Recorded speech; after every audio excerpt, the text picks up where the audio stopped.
This is a Sandy Boy Productions podcast.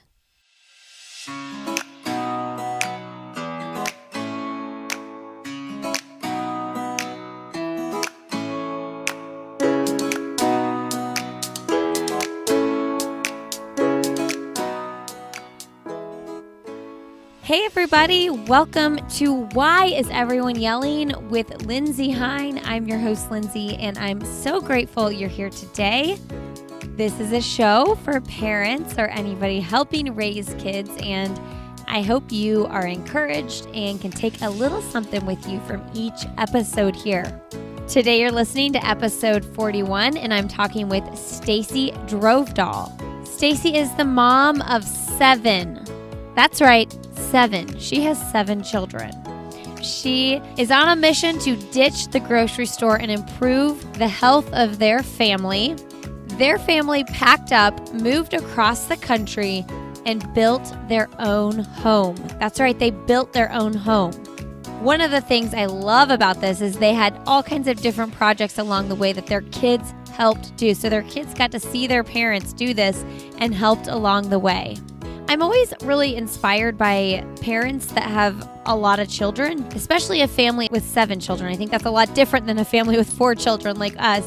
I just think these kids have to learn to be self-sufficient from a really young age because there's only so many things one mom or 2 parents can do for each child when there are 7 of them.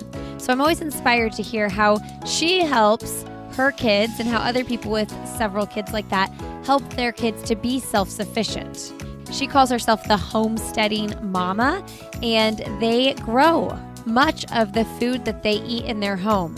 And I said, what do you do when one of your kids doesn't like what you're having? And she's like, there's really not a lot of wiggle room because with 7 of them, I can't be making individual meals. So I got some inspiration out of that as well. Their family has a pumpkin patch, and their kids work and help with the pumpkin patch in the fall when people come to visit and purchase pumpkins, and they have a maze and all kinds of fun stuff. And I just love the idea of getting your kids to work the land. Staci gives us some tips on growing your own garden, things to start off with, what's hard, what's easy, and I hope that you get a little inspiration from Staci like I did. All right, friends, if you enjoy this podcast, make sure you leave us a quick rating and review. I know I say that every week, but that is super important when listeners of the show do that. It helps new people find us. And as this show is sort of new still and growing, that is always a huge help. I love this review, unexpected favorite. I was a bit hesitant to listen to this podcast, despite loving Lindsay's other productions, because I was nervous about feeling judgment, guilt about my own parenting. Rest assured, this has quickly become one of my favorites to listen to. Whether doing housework, walking, running, etc., all the guests have great and easy to incorporate advice, and everyone makes the struggles of parenting so relatable. We're all in this together, and this podcast makes it clear no matter what you're struggling with, you are not alone. Yes, Steph K89 is who wrote that. That is why I started this podcast, and that makes me so happy to read. So thank you, Steph. And if you all would be so kind and leave your own rating or review, that would be super helpful. All right, friends, enjoy this conversation with Staci.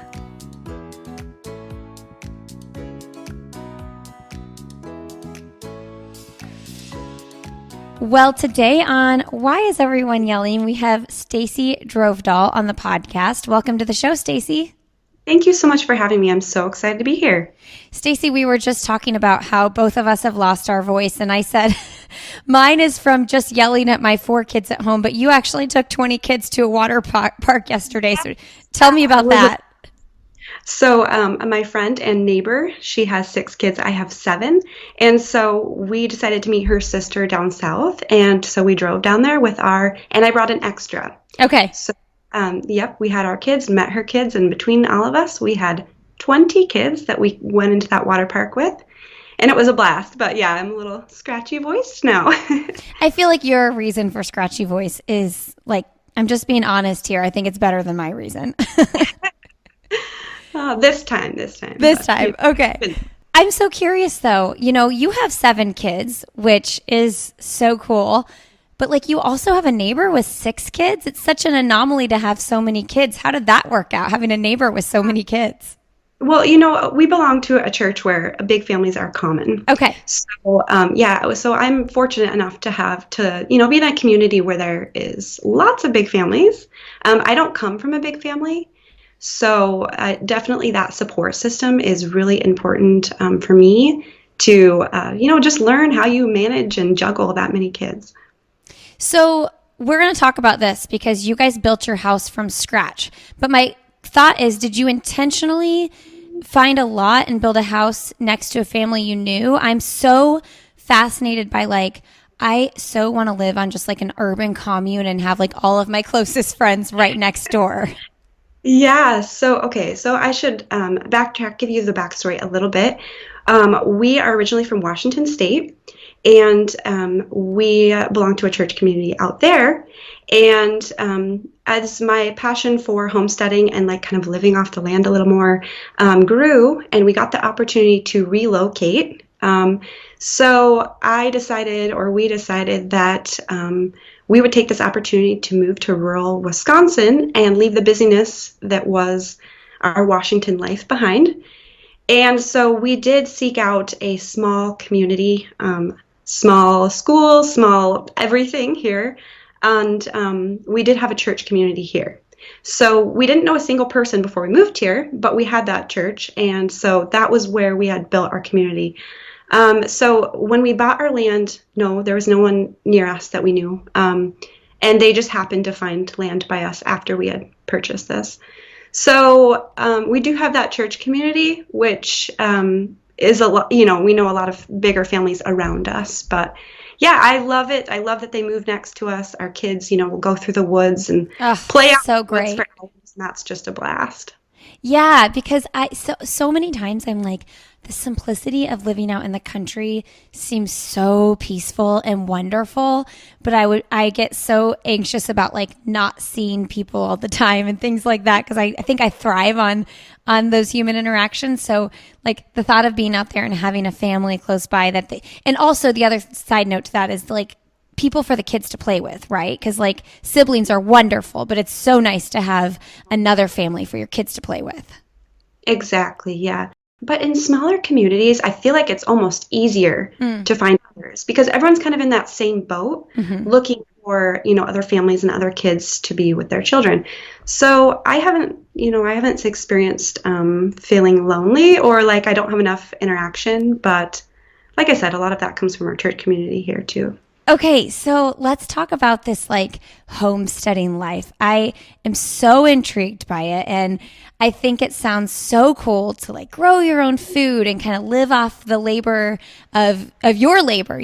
So when did you first start getting into the homesteading life? Okay, so when I got married, we moved to a small town in Washington.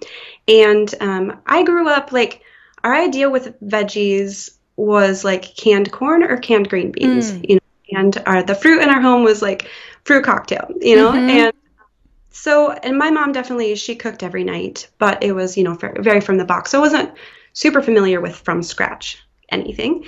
She'd make cookies and stuff like Yeah. that. So then when I moved to this rural town where there was more of this old-fashioned lifestyle was the norm, I remember my neighbor coming over with a can of homemade applesauce. And I was a little bit nervous to eat it because I was like, how did she do this? How was the top even sealed? It was beyond my comprehension. So I remember eating it and thinking, this is amazing. Like, I have never experienced applesauce until now. So I think that's where it started, was just moving into that community of this more old-fashioned life and getting to experience home canned food.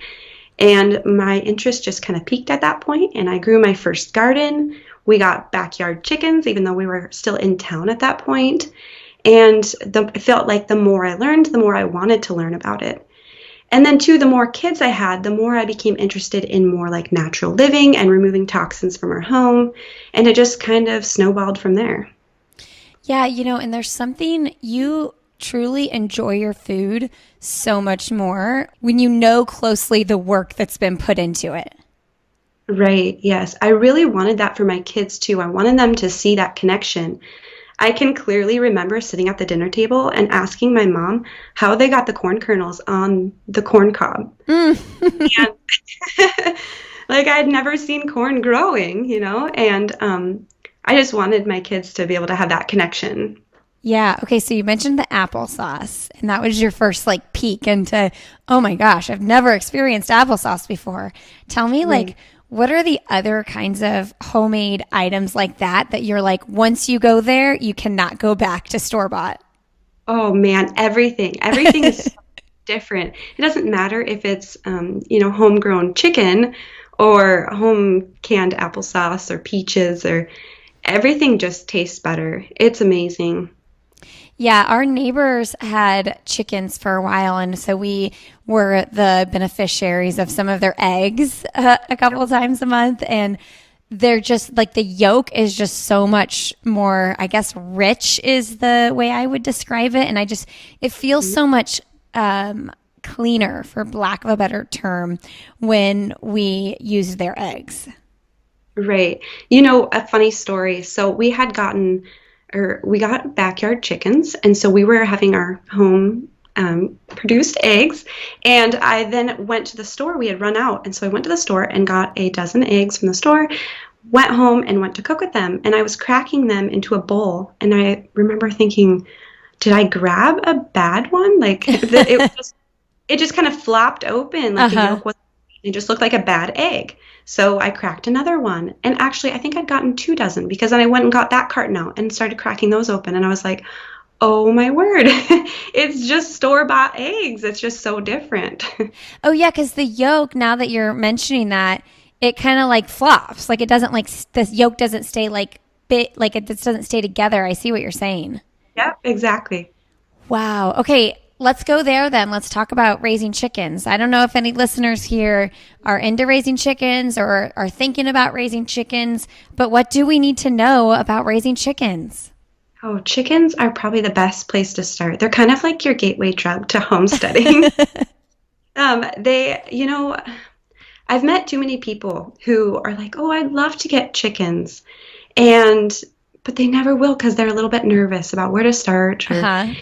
And I just say, just go get those chicks from the store. Mm, Get a Rubbermaid tote, and that will be their, temporary home while they're tiny. If it's not hot out, you need a heat lamp because they need some heat at first. But they're pretty easy to learn alongside of. So you get your chicks, you get your basic things, heat, food, water. We usually use some pine bedding on the bottom. And then, as they grow, you'll be like, oh, okay, we need a bigger coop. Let's research how to build a coop, and you'll do that. And it's just, I don't know, I think it's a pretty easy way to get started with then it takes a while for them to produce eggs, about 5 months. But it's just a great way to get started into that lifestyle. And talk about like having a big family and having to like mass produce meals, like being able to make a bunch of really big omelets with your own eggs. That feels good. Yeah, I think that is a huge thing for us. We go through a ton of food, Mm-hmm. especially as my kids are getting older. Like we just reached the point where like a 9 by 13 pan of food is Mm-hmm. not enough food. Like it's kind of bizarre to hit that point. Yeah. But yeah, it is definitely. So right now we have about 23 chickens. So we're getting about 20 eggs a day. Wow. And do you use them all? Do you make bread and things like that? Yeah, I try to use them in a lot of things. And actually, I've just been experimenting because even 20 is a lot for us to keep up with. Yeah. So I've actually been experimenting with different ways of preserving eggs too. So you can freeze them like in a muffin tin and put those little frozen discs, if you will, into a freezer bag. And then there's another method of preserving called water glassing. And I'm excited. I have not done that yet, but I'm excited to try it out. Okay. Let's go to the house situation because I know we're like shifting gears here, but I want to hear about building your house from scratch. Like, what did you outsource? What did you not outsource? How did you and your husband learn how to build a house? I can't even wrap my head around it. Yes, it was a wild ride. I will tell you that. I do not like to sugarcoat it at all. It was definitely a wild ride. So I like to tell people that the biggest thing my husband had ever built before building our house was a chicken coop. Wow. So no construction background, nothing like that. However, I think the reason that it was possible for us, I know the reason it was possible for us, was because in our church community, we had many friends who were in that background of construction, Okay. electrical, plumbing. So they were there to help us and, guide us, kind of line us out. And then, we'd do the next step and be like, okay, now what? Mhm. But I do believe it's possible for anybody, even without that experience, or those handy friends, if they find a mentor. Mm. It could be a general contractor that you even pay to be your mentor and walk you through the steps. So yeah, it took us a year to get to the point where we were able to move into our house. And then a year later now, where we're at is we're finally closing and pretty much to the point of finished. So definitely it was worth it, even though there was a lot of blood, sweat, and tears. But just that ability to work together as a family towards this project and be like, oh my word, we built a house, and we get to live in it now. So. I mean, it's insane. Where did you live while the building process was happening? So when we moved to Wisconsin, well, first we rented for a short bit, and then it was actually almost winter, and we were unable to live in the rental we were in. So all of a sudden it was like, okay, we have two choices. We can move back to Washington, and there were no rentals, by the way. So we could not find another rental. We can either move back to Washington or figure something out.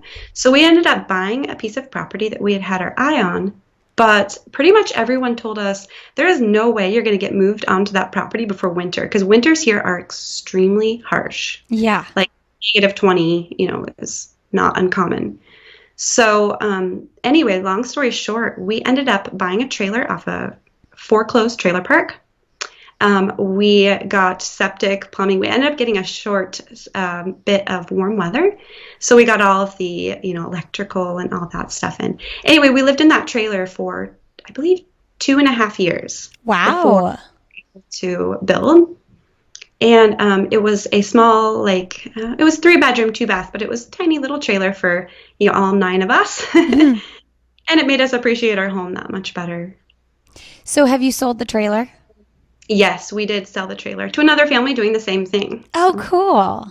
Yeah. Wow, that's so cool. My neighbors, a few houses down, actually my best friends, they bought a house that had burned. There had been a fire, and the people that lived there decided this is not a project we want to take on. So they moved. They bought their house for very cheap, and the husband is a construction guy. He knows all the things. So anyway, he basically rebuilt that house from the studs up, and they bought an RV, and they only have 2 kids. So that's a little bit different than 6 or 7.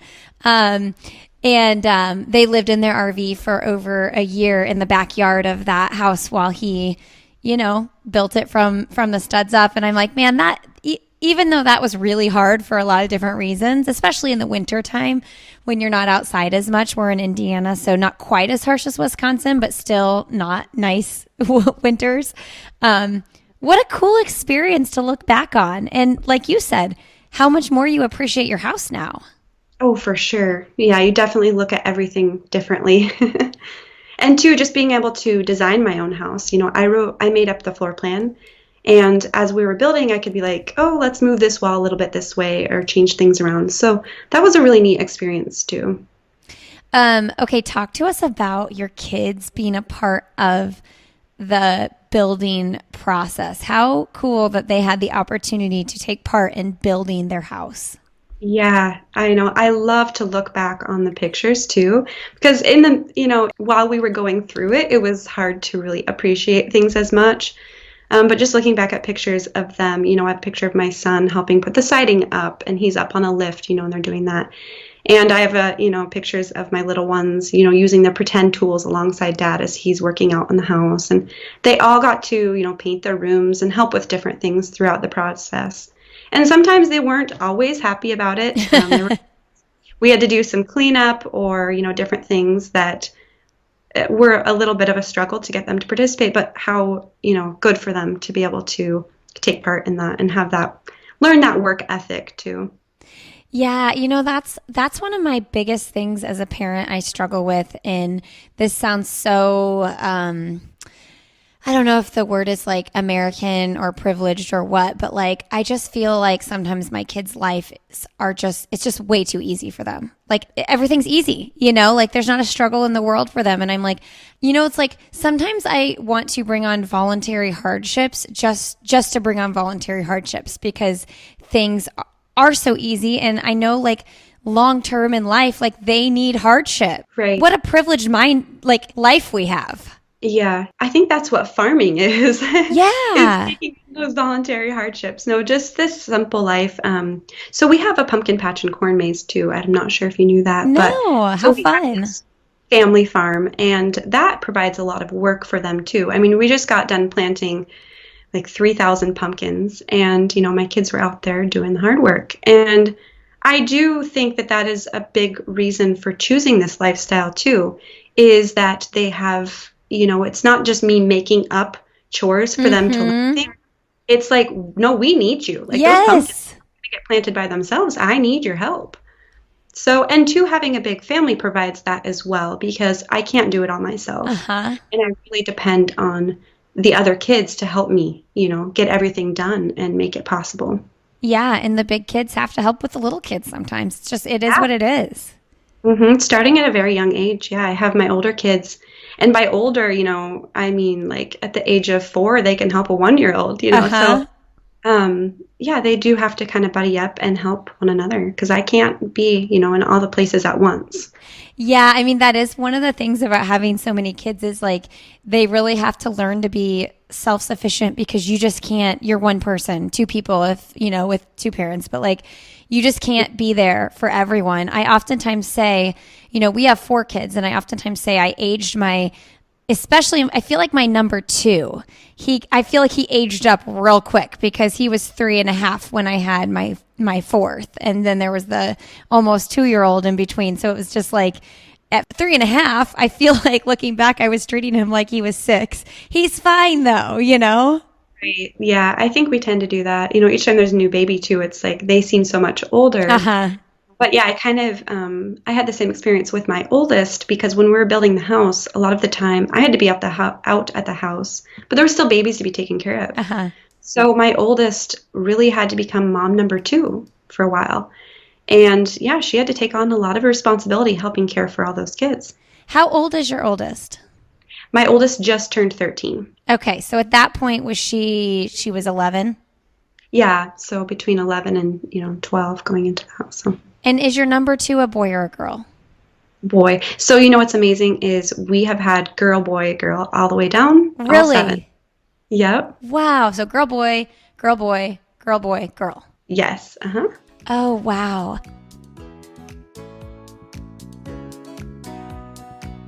Hey, everybody. A quick break here to thank Beam for supporting this episode of the podcast. I don't know about you, but when I had kids, my sleep became a little bit of a struggle. And now my youngest is almost 3. So we're doing a lot better than we used to, but there's still sleep anxiety that I have. I don't know why. I struggle with sleep anxiety. And I have an answer to my problem. I don't know if it'll be the answer to yours, but I think you should try it. It is the Dream Blend by Beam. It is a nightly blend of enhancing vitamins, minerals, and nano CBD that I take every night. I mix it up. I put some hot water on my tea kettle. I mix this up. It's like a warm, healthy take on hot chocolate, and it helps me wind down for the night. And I do think it calms my body down and just relaxes my body. I do that. I take some deep breaths. I've worked hard to master this sleep thing. And even though I go to bed knowing that I probably will be woken up at least one time by somebody, this helps me get to sleep. You all should check it out and know that when you support sponsors of this podcast, you are also supporting this show. Check it out. They also have a great hydration line. My favorite is the recovery blend. There's a probiotic, there's a pre-workout, and there's a recovery blend. That's my favorite, the recovery. It is this like fresh lemon taste. And also, I know that I'm replacing all the electrolytes I need in my body after I've had a big workout in. Great products over there. Check them out. beamtlc.com. Use the code Lindsey15. That's LINDSEY15 at checkout, and you will get 15% off your order. All right. Enjoy the rest of my conversation with Staci.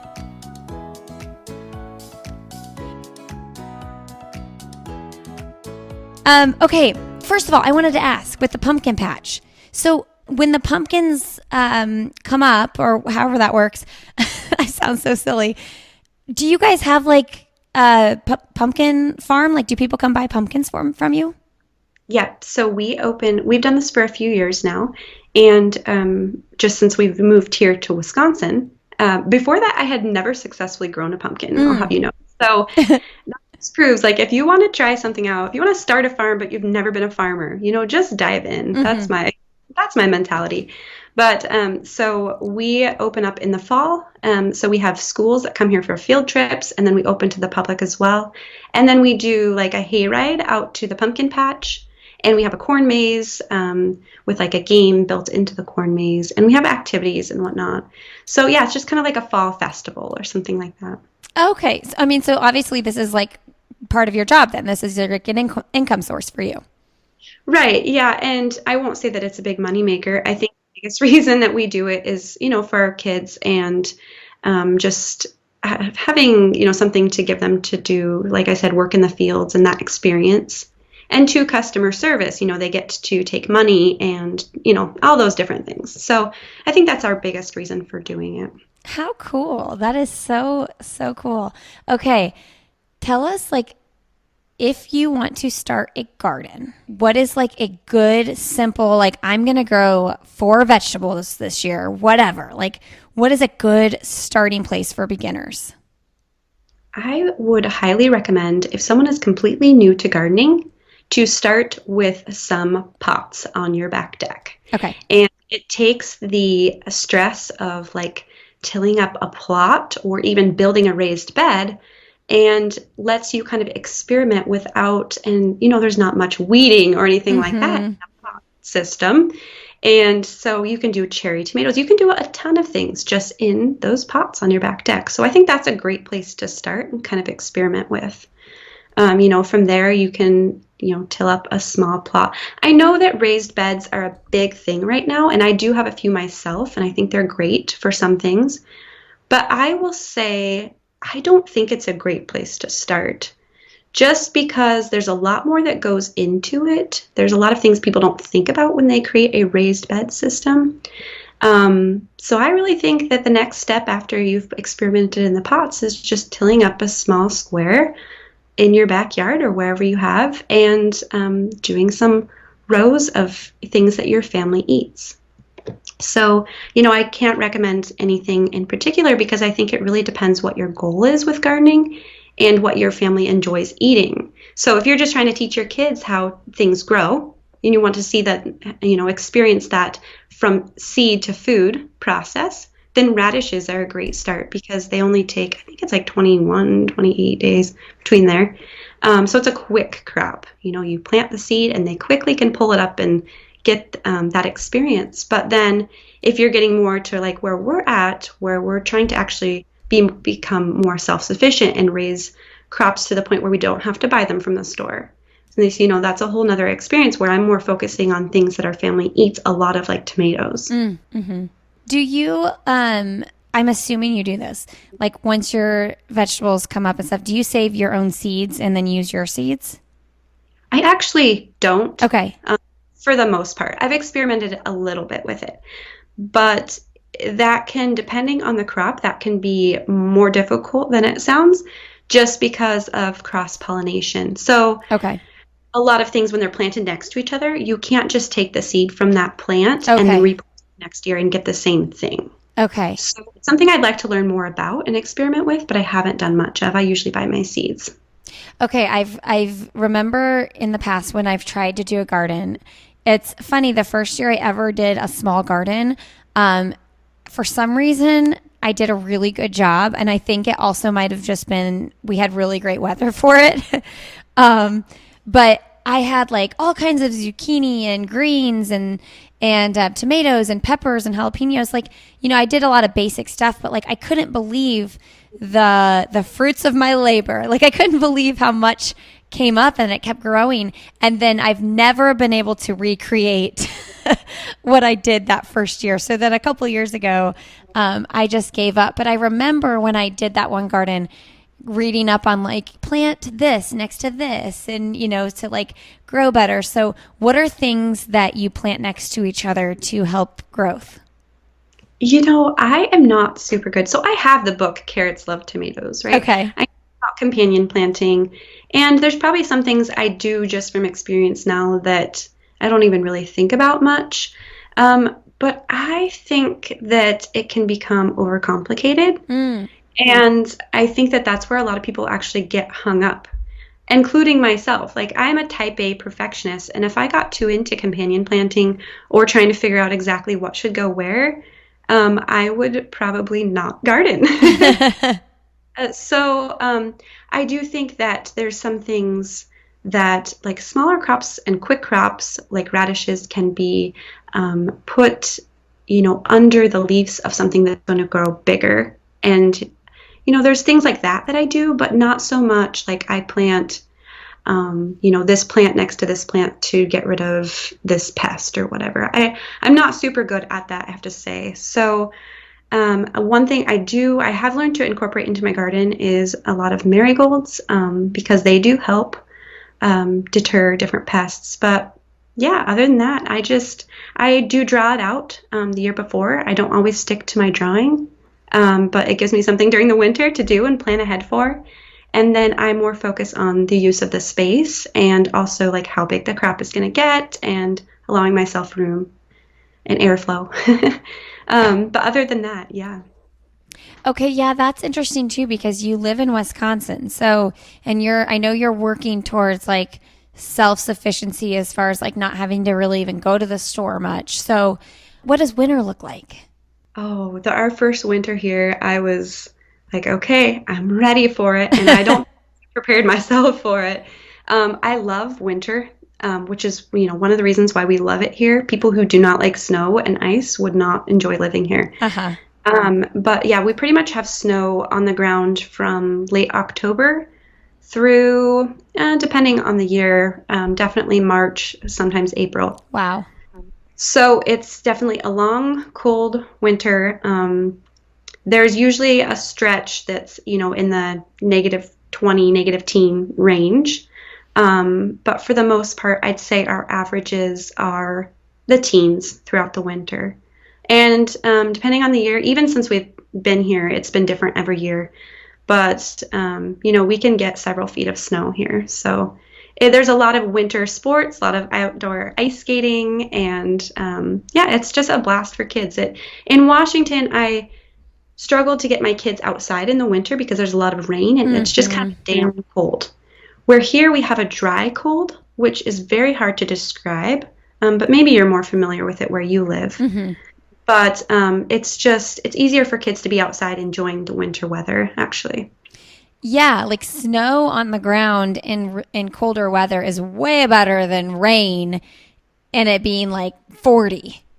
Right. Yes. 34 and raining is just a miserable cold. But yeah, I try to tell people it's not that like bone chilling. It's more of like if you went out and you were uncovered, you'd feel pain before you felt that like chilly, like miserable, chilly down to the bone feeling. So yeah, it's kind of hard to describe to people who haven't experienced it, but I definitely enjoy winters here a lot more, that we can be, outside doing different winter sports and just enjoying it. We are actually moving to North Carolina, so we're moving to a little bit warmer than where we are in Indiana, but I do feel that you just enjoy the seasons more and you enjoy the summer more when you've endured a long winter. Appreciate it, I guess. Yeah, we are actually where we live. We're up by Lake Superior. And, my friends who don't live here, I try to tell them we spend, because I'm always sending pictures and whatnot, and they're like, wow, you spend a lot of time at the beach, and we do. But I feel like we have to soak in that sunshine and make the best of it because our summers are short and then our winters are harsh. So definitely we take advantage of all the seasons, and definitely during the summer, we are soaking up that sunshine at the beach. Okay, one of the recipes I saw on your Instagram was homemade gummy bears. And I'm like, ooh, that would be such a hit for almost any family. And I assume you could maybe include your kids in making it. So tell us how you make those. Oh yeah. So I don't have the exact recipe in front of me, but if people want the exact measurements, I have a YouTube channel Okay. and that recipe is on there and you can watch the tutorial. But just briefly, I'll tell you that it's very easy. I just for fun, I bought like the gummy bear molds. So they're homemade fruit snacks is what I call them. But I bought the gummy bear molds just off of Amazon. But in reality, you can use anything as a mold. And it's basically like a Jell-O mixture. So it's just fruit juice, gelatin, and a sweetener. We did honey.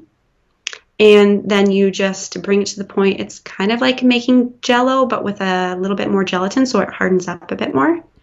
And so you just put it into your mold or whatever you have, chill it, and then, yeah, especially if they're in those little gummy bear molds, you can just pop them right out. Kids love them, way healthier than the store-bought fruit snacks. There's hardly even any fruit in the fruit snacks that Right. you can store. And it's a fun too. Yes, my kids can do it with me. They enjoy, popping them out of the molds or even putting the mixture into the molds. So yeah, it's a great fun snack for kids. Okay. And we'll link to that in the YouTube video in the show notes. Okay. Now I'm looking at your pantry and I'm like, oh my gosh, please come do that to my pantry. Where did you get your racks that hold your canned goods? Okay, so I'm embarrassed to ask, but which pantry? I'm guessing you mean by the racks, you mean my downstairs cellar. Is Must that be. Yeah, yeah. With the it has because I like beans, fruit, coconut. It has them labeled. Yep. Okay, so I have a pantry upstairs in my kitchen. Okay. And so, like, I built that shelving in there, and then I got my organizers off of Amazon and IKEA in there. And then downstairs, I have just your standard wire racks that I bought and organized the rest of my food down there. So for my labels, I use a Cricut Okay. and old style Cricut. You don't need state of the art to do labels, and that's been fun. And then yeah, most of my supplies off Amazon or IKEA. Yeah, because I have like bought different organization things for my pantry, and I have embarrassingly spent way too much money, like buying home edit stuff. And it's just so marked up. But these racks that you have for your canned goods look really good and organized. I know it's such a silly thing, but you do feel so much more organized. And I feel like your brain is in such a better space to like plan meals when your food is like organized nicely. For sure. Yeah, it definitely, when things are chaotic or they're not organized well, I feel overwhelmed and anxiety comes on strong. So just that organization for me helps, like, yeah, calm my brain and lets me think things through better. So I really enjoy organization. It's a little bit therapeutic for me, I Mm-hmm. think, and also just helps our life, especially with a big family, go more smoothly. Where do you buy your things in bulk, like 50 pounds of oats? Azure Standard. I have purchased from a place called Azure Standard for many years, even back when I only had a few children. And I have just had such a good experience with them. I actually have a few YouTube videos that explain Azure and how it works for those who are unfamiliar. But basically, it's like a health food store that travels to you. Oh, So wow. they're based out of Oregon. So when we were in Washington, they were actually local. Now they actually travel a bit to get here. But basically, you order online or you can order through a catalog, and you meet a truck at what's called like a drop point. And they show up with all of your stuff in their big truck. You unload it into your vehicle and take it home. So it's an easy and affordable way to buy things in bulk, especially when you're talking about things like buying 50 pounds of flour. That can be very expensive to ship. So you're saving a lot there, just even on the shipping, because you're sharing that expense with everybody else. Wow, I've never heard of this place. Okay, I have a family with 4 kids. So, like, what things are you like, these are the things you should definitely buy in bulk? Okay, so I should tell you too that Azure, you do not have to buy in bulk. You Okay. can buy quantities. So it's for everyone. It's not just for big families who are buying 50-pound bags of flour. I definitely take advantage of that opportunity, but there are plenty of families who buy the small quantities. Okay. And I like to, though, stock up on the basics.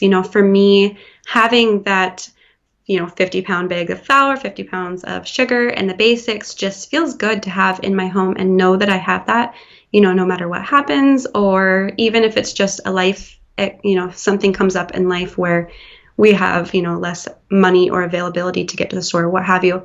It just feels good to have that stocked up a little bit. So Azure has such a wide range of things you can purchase. Everything from like plant starts for your garden to, let's see, supplements to all the healthy food you can think of. So they have a big selection. I definitely recommend that people check them out. I am so excited to check them out. I thought you were going to say, I don't know, Costco. I don't know. I had no idea you were going to bring this like brand new to me company that I'd never heard of. That's very Okay. exciting. So Costco, yeah, just my 2 cents on that. We used to shop at Costco back when we had a few children, and I love Costco for the experience. Someone told me it's like Disneyland for adults, Uh-huh. but you go in for chips and bread, and you come out with a couch. Oh yeah. So it's to me, I spent so much money when we went to Costco, and I don't know if it was just a lot of processed foods that we wouldn't normally buy because you can buy a bag of 50 chips, Oh bags of yeah. chips, what have you. Um, but it just didn't work well for our family and our family size. We would go through those prepackaged things so quickly, and at the end of the day, I didn't feel like it was really helping us be healthier. So Azure is more for the from scratch lifestyle rather than Costco's more the prepackaged stuff. What are like your easy go-to snacks for your kids? I feel like my kids eat all day long. Like even between breakfast, lunch, and dinner, like they're just hungry all the time. And we do a lot of like Lar bars and kids Cliff bars and things like that. But what are your kids like go to? Like they need like a good high caloric snack to get to dinner time type food. Right. So, and I think part of this is just being a big family, but we don't do too many snacks. Okay. Expected to, fill their bellies at breakfast, lunch, and dinner. And I don't put a cap on how much they can eat at those points. Uh-huh. So, and then we usually have one snack in the afternoon to get them by till dinner. That's more of a formal, okay, here's your snack. Okay. And a lot of the time, we also do Laura bars, but we do homemade.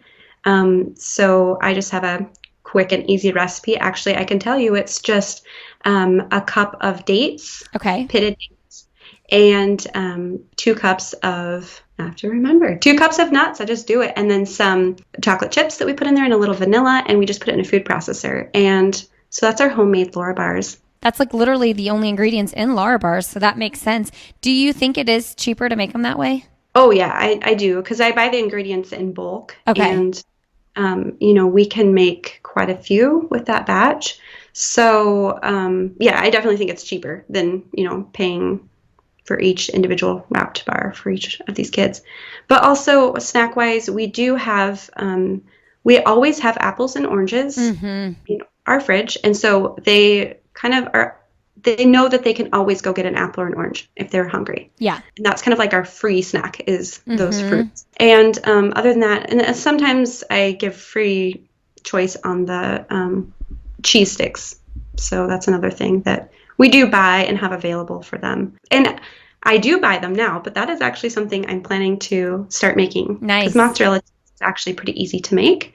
And, it's just a matter of doing it and having it prepared. So, Yeah, apples, bananas, and cheese sticks are my three like if there's nothing like easy to grab or whatever, I'm like, or we have an hour and a half to dinner and it hasn't, I'm like, these are the things you can have: the apple, Right. banana, cheese stick, or pear. And I'm like, and don't tell me that won't help, because I know that Mhm. that will raise your blood sugar up and get you to dinner time Right. And a lot of the time when they say they're hungry, they're not. They're tired or bored. or thirsty. Yeah. I think I've just learned that, they're not starving to death. They will make it to dinner. And, sometimes they've been super active and they're hungry. And if they are, then that cheese stick or fruit will tide them over just fine. But usually when they turn it down, it's like, okay, you're not really hungry. You're just looking for something to do or for some sweets. Totally. If you were that hungry, an apple would suffice. I know it's like one of those things. And once they get older, you're not in this mode as much. But like, when there's nothing scarier, I said, than like a hangry 3-year-old. Like, there's moments where I'm like, oh my gosh, they need food in their body right now, or they are going to explode. But a kid that's a little bit bigger can control themselves a little bit more, so I don't get as paranoid. Yeah. And I think when I had more little kids, I did more snacks. And now as my kids get older, my younger kids just learn the norm now is less snacks. So I think it's actually easier when you have those bigger kids as the example. But I used to do a lot of dips too, like apples and dip, whether it Mm. was a peanut butter dip or a cream cheese dip or something like that. So that helps tide them over too if I do those, fruit with a dip. Yeah, I find that too. Like if I have the healthy stuff out and I'm like, this is your option and there's nothing else available in that moment, they're going to eat that over the chips or whatever it is first. And that makes me feel so much better. So like after school, I'll try to cut up a bunch of carrots and have ranch, and then also maybe have pita and hummus instead of like goldfish sitting out. Right. I know so many people have told me, oh, my kids would never eat, healthy snacks like that. And I think it's a little bit funny because I'm like, well, they would if they didn't have any other Yeah, options. You're in charge. I know. So if you don't fill your house with those things, then, they will eat the other things. They won't starve themselves. I really do struggle with getting my kids to eat the same like dinners that my husband and I eat, and we eat pretty like plant based, like almost close to vegan, especially at dinner time. And so like I get it. Like I feel like we're making these meals that are like, they have these like interesting, different, like cumin, really strong cumin flavors and stuff like that. And so I'm like, I get why my like 4-year-old doesn't like the flavor of cumin. But my standard thing, and I know that this is like a lot of people would say, especially with big families, like you're eating what we're having for dinner. I'm just like, if you don't want the option, your option is peanut butter sandwich, and that's it. Like that is the only other option. And it works. Like my 4-year-old eats peanut butter sandwich most nights while we eat something else, and it is what it is. Right. Yeah, you kind of do have to pick your battles to an extent. But I've never been one, and maybe it's just my kids, because I know there are some parents who tell me if I didn't force my kids to eat, they would starve themselves. Like Yeah. they make themselves sick. And so I think every kid is really different, and I just don't have that problem. But I have never forced food. Like Yeah. I've never been that parent that's like, you're going to sit here until every bite is off this plate. And yeah, maybe it's just the nature of my children, or maybe it's just having a big family. I've just felt like I can't do that for every kid. No. And they will adapt. They'll learn to eat what's in front of them. Yeah. I think, the biggest fear is like, are they going to wake up at midnight and tell me they're hungry? But um, Yeah. usually too, if my kids don't eat dinner, I'm like, you can have a glass of milk and that'll, at the end of the night, and that'll fill you up. There's your calories right there. Yeah.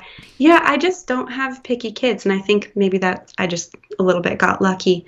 I do have one child that doesn't like the texture of potatoes, and for the most part, I don't cater to my kids like, wants or whatnot, or their preferences. I just cook what works for us.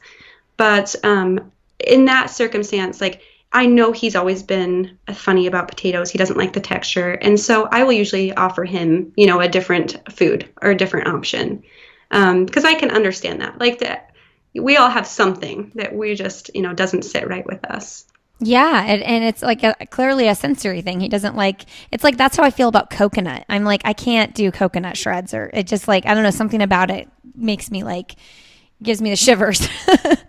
Yeah, and I do think with those sensory things, sometimes you can't really just overcome that. So I've tried to been I've tried to be sensitive to that.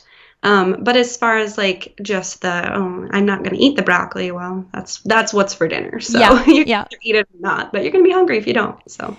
Okay, well, this has been really great, and I'm super excited to link your YouTube in the show notes so that people can learn some tips on like how to make those fun fruit snacks and things like that, and just learn from the lifestyle that you guys have chosen. Tell me, what is one thing professionally or personally that you'd like to do that you haven't done yet? Well, our goal is to hit that 80%, growing 80% of our own food on our farm. Cool. So that's a big goal for us. And, we'll see if we hit it. But I love the process of working towards that. So I love that. That's so cool. Do you guys do farmers markets? Like, do you make an abundance and sell? we don't. Honestly, with our family size, Yeah. I don't know that we'd ever grow so much that we'd have extra because I also enjoy canning and preserving. Okay. So if we ever get to the point where we have, a ton of something, I just can or preserve it. Yeah. I mean, you got to get through those winters. Right. Yep. Exactly. What's your best tip on canning? Oh, learn a lot first. Okay. It's harder than it looked, just because it's kind of a speed thing at times. Like you have to do it all at one time. You can't take 5 minutes and be like, okay, how do I do this step? So just watch YouTube videos, read books on what you're trying to can, and, watch it completely done from start to finish, and then give it a whirl. Okay. So opposite of the chickens, just buy the chickens, but with canning, learn. Learn as you go. Canning, watch it from start to finish first. Okay. Got it. What is the best, most recent book you've read? Oh, I just read a book by Angela Braniff, called Love Without Borders. Ooh. And it's her autobiography that tells about her journey to becoming the mom of many children through many different avenues, including international adoption, birth, and birth after embryo adoption. The book was such a huge eye-opener to me about adoption and just wonderful positive messages throughout it. So yeah, I highly recommend it to all moms. Oh, that sounds so good. Is adoption something your family is interested in? At this point, it's not something we're actively pursuing, but, my heart is open to it. So we'll just see what the future holds. Very cool. What is a kid's book you recommend? Oh, I love the Mrs. Piggle Wiggle books by Betty McDonald. And they are just have a lot of topics in them that are good starting points for conversation with your kids about different morals and like work ethic and just different things. So yeah, I definitely recommend them as a read aloud for all ages. I think they're geared towards like 6 to 9, but I think they're great for all ages. Yeah. Man, the problem with this podcast is I seriously get so many good book recommendations, both for like me and my kids, that I'm like constantly hopping on Amazon and getting books like immediately because I don't want to forget about them, even though I put them in the show notes. And both of your suggestions sound so good. Yeah, yes, they're both definitely favorites here. Okay, what is your last message that you'd like to share with our audience today? I guess if I could leave the audience with one message, it would be to stop waiting for the perfect moment or the perfect situation to live your dreams. For us, it was homesteading. For you, it may be something else. Planning ahead is great, but don't let preparation be your roadblock to execution. I love that. Somebody needed to hear that today. That's so good. Thank you. Yeah, thank you so much for having me. This was a blast. All right, everybody. Thanks so much for being here today. Thank you, Staci, for sharing your story. You can find Staci on Instagram and learn all about what she's doing when you go to the From Scratch Farmhouse. And definitely check out her YouTube channel. She's got some great tutorials on there. You can find this podcast on Instagram. We are Why Is Everyone Yelling? You can find me, that's me, Lindsay, Mommy. That's what Sandy was saying. Mommy. You can find me on Instagram. I am Lindsay Hine 626 over there. I also host the podcast about running where I interview professional and elite runners as well as everyday runners. It's called I'll Have Another with Lindsay Hine. If you are into this homesteading stuff and a holistic lifestyle, you should definitely check out the Urban Pharmacy podcast, which is one of the other podcasts in the Sandy Boy Productions network. That's hosted by Staci Heine. All right, friends, I hope you're having a great day. Thanks for being here. Appreciate you tuning in every week, and know that you are not alone in this journey. If you ever need anything, please reach out. Lindsay at Sandy Boy Productions is my email. I'm serious. Reach out. I will respond and get back to you. And if you have any suggestions for guests on the show, send an email to Emma at sandyboyproductions.com. That's my assistant, and she will look into that, and we will decide if we want to book that guest. All right, friends, have a great rest of your day, and we will see you next week on Why Is Everyone Yelling?